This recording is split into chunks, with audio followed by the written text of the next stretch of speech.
तर वारीबाबत जास्त ज्ञान पाझळू नका, अंबादास दानवे यांनीही अबू आझमी यांच्यावर टीका केली आहे। वारी ही परंपरा आहे, त्यावर बोलण्याचा कुणालाही अधिकार नाही, असं खासदार निलेश लंके यांनी म्हणत आझमीवर निशाणा साधलाय।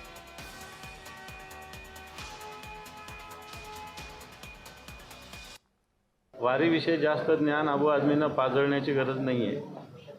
वारीचं महत्त्व, वारी कधीपासून सुरू झाली आणि कशासाठी सुरू झाली आणि कोण या वारीत असतं हे अबू आझमींना काय माहिती।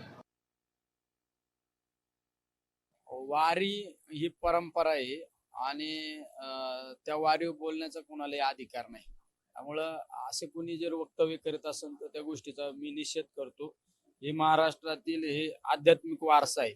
वारकरी संप्रदायांचा हा सण उत्सव असतो।